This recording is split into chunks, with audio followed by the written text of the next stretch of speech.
What's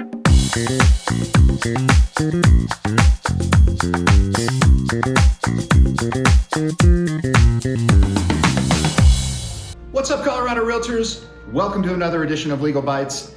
And listen, this is so exciting. I'm so glad we took this out of the studio because, as I mentioned in the last episode, we're headed to the Swiss Alps.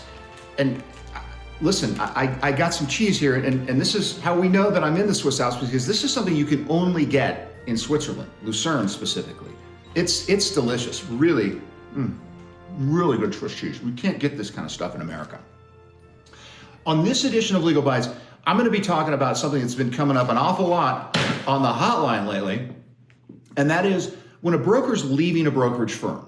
We've been getting a ton of calls lately, and I can tell you the reason. I think, a little bit of market stagnation. Brokers kind of peek their heads up and they say, hey, what can I do to shake things up? What are other opportunities? What can I do to maybe reinvigorate my brokerage practice here? And so they think, naturally, maybe I'll check out some other brokerage firms. And so it's leading to a lot more hotline calls on kind of what happens in this situation, and specifically what happens with listings. So remember, there's two relationships, I guess you could say, in an exclusive right to sell or buy listing agreement in Colorado. There's the contractual relationship, which is the entire agreement, the exclusive right to buy or exclusive right to sell, or landlord or tenant right, depending on which of the four agreements you're using. Those contracts are between the consumer and the brokerage firm. All right, so the listings belong to the brokerage firm.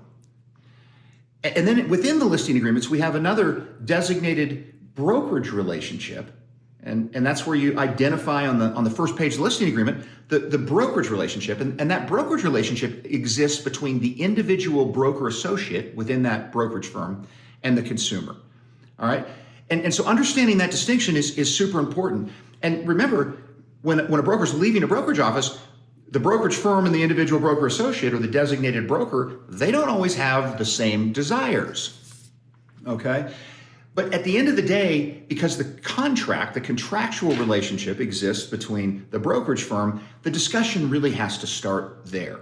All right. What is the brokerage firm's policy when a broker associate leaves the office, moves to another brokerage firm, or goes independent, whatever they're intending to do? What's the brokerage firm's policy in that situation? I believe most brokerage firms should have a policy, and that policy can be one of two things. Either A, we're going to make a decision to either allow that broker associate to take the listing buyer or seller with them, or we're going to redesignate another broker within our brokerage firm to service the needs of that client, that brokerage firm client, and the broker can go along, but they're not going to take the listing with them. So one of those two things needs to occur.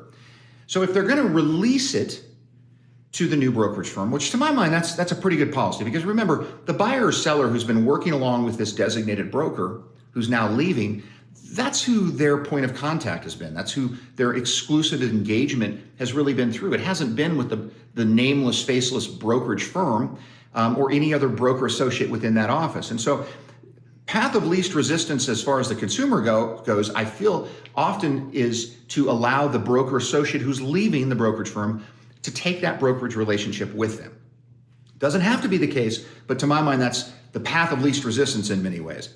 So if you're going to release the client with your broker associate to the new brokerage firm, it could be done one of two ways. One is you could terminate the existing listing agreement with your brokerage firm and then allow the new broker associate to move and to the new brokerage firm, and that consumer buyer or seller is going to do another exclusive right to buy or sell with the new brokerage firm, and the new designated broker is going to be at the new brokerage firm, and everything kind of works out that way. So terminate, new agreement. Another way that they could do that would be to assign the existing agreement. And if you're going to do that, I think you could use the agreement to amend, extend the brokerage agreement.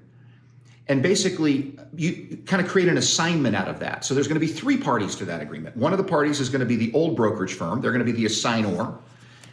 Another party is going to be the new brokerage firm. They're going to be the assignee receiving the relationship. And then the third party to that agreement is going to be the consumer, the buyer or seller whose relationship is moving from brokerage firm A to brokerage firm B. And they're going to acknowledge and agree to that movement of their brokerage relationship. So those are the two ways that you could actually move the brokerage relationship if you wanted to move it. So the other possibility, if the brokerage firm is not going to terminate and or release the client to the new brokerage firm, the other possibility, of course, is that the brokerage firm is going to have to do an amend extend to that listing contract and redesignate another broker that's still at the original brokerage firm to service the needs of the client. And pretty straightforward to do in that case. But as you're going through this, there's some things that I think need to be taken into consideration. And one of those obviously is the needs and desires of the client and the relationship that is established between the designated broker and that client. And that should be contemplated by the brokerage firm as they're making decisions about whether they're going to release or retain that client. And then if they were to release the client to the new brokerage firm and allow that buyer or seller to move with the broker to their new brokerage firm, from my perspective, it is entirely reasonable that as consideration for that agreement, the old brokerage firm has every right to ask for a referral agreement back from the new brokerage firm so that when that client closes their transaction at the new brokerage firm, the original brokerage firm is still being compensated. And so that would just be done in exchange for releasing that client to the new brokerage firm or assigning that client to the new brokerage firm. That would just be part of that agreement that the new brokerage firm would agree to pay a referral fee back to the old brokerage firm in consideration for essentially allowing that buyer or seller to move along to the new brokerage firm.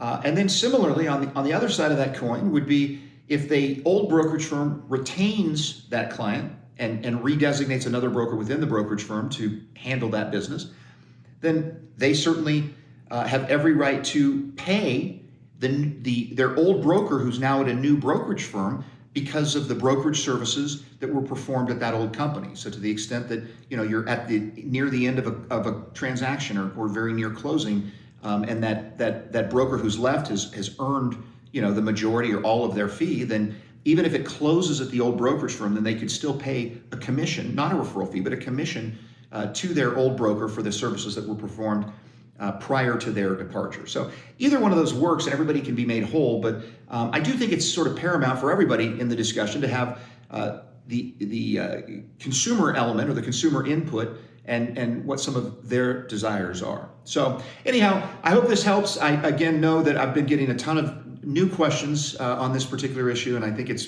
kind of market driven primarily. But if you ever have questions, you can always call the Car Legal Hotline. It's available Monday through Friday, 9 to 12 and 1 to 4, and we love hearing from you. The only thing I love more than hearing from you, though, is my Swiss cocoa here, which is just delicious. It's magical, and of course my Swiss cheese that can only be obtained in Switzerland. Guys, I almost forgot to tell you where we're headed next on this international now roadshow that is Legal Bites. We're headed to Guadalajara, Mexico. We'll see you next time.